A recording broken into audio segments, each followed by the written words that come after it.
Տրնդեց հեթանոսական տոնակատարությունը, պաշտամունքը դարձրեցին քրիստոնեական ավանդություն, ցույց սա քրիստոնեական տոն է։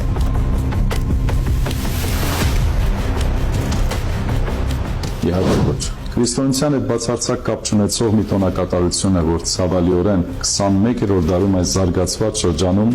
մարդիկ շարունակում են։ Փետրվար ամսի 13-ին կամ 14-ին տարբեր կրակի տոնակատարություններ կատարել։ Սիրելի հայ ժողովուրդ, սիրելի հայ ազգ, զգուշացնում եմ քեզ Աստվածաշնչով, որ Սուրբ Գիրքը երկրորդ օրինացագրքում էլ ասում է, դու կարող եք տեսնել էկրաններին գրված, որ ձեր տղաներին ու աղջիկներին չգտնվի ձեր մեջ կրակով անցկացնող։ Այո, դա վերաբերվում է նաև կուրքերին, որ զոհում են երեխաներին, բայց Աստվածաշունչը խոսում է, որ ինքն է կրակը, եւ ճշմարիտ կրակը հենց Սուրբ Հոգին է, որ մկրտում է մեզ Սուրբ Հոգու կրակով եւ զորությունով։ Սատանան դրա պատճենահանումն է արել եւ դրա կարծես ոչ իրականը, ոչ ճիշտը։ Ու այսօր մատուցում է մարդկանց կրակ, որը զվարճանք է, ուրախություն է, ցավալիորեն Հայաստանում դա վերաբերվում է նորապսակների օրհնանքի օրվա հետ։ Օ Տեր Աստված, ողորմություն արա, որտեղ իրական ընտանիք ինստիտուտը ստեղծել է Աստված։ Ամեն տղամարդ ու կին Ադամ Եվա է, եւ նրանց միասնությունը երկնքի Աստծո կամքը պետք է լինի, եւ ոչ թե այդ ամեն փուչ եւ սխալ հեթանոսական պաշտամունքները։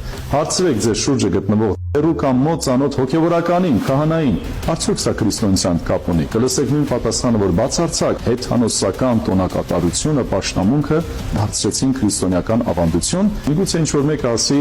ուրախանում ենք, տրնդես, լսեք, 7 պտույտ ինչի մասին է, 3 թռիչք ինչի մասին է, ցավերը թափել կրակի մեջ, հաջողություն վերցնել, սա անմտություն է, սիրելի հայ ժողովուրդ։ Ես զգուշացնում եմ ձեզ Աստծո խոսքով, որ ձեզ համար կուրքեր մի շինեք եւ կռապաշտություն մի արեք, եւ ձեր սրտի հորինվածք չաստվածներին մի հետևեք, այլ հետևեք միակ Աստծուն, որը սուրբ է, անարատ է, եւ Աստծո կրակը պետք է երևնա մեր մեջ մաքրությամբ, սրբությամբ, անարատությամբ, կյանքը սիրելով, կյանքին նայելով Քրիստոսի աչքերով, մերժում ենք տրնդեզը, տիառն եւ տիր կուրքին մատուցված բոլոր պաշտամունքները։ Ամեն։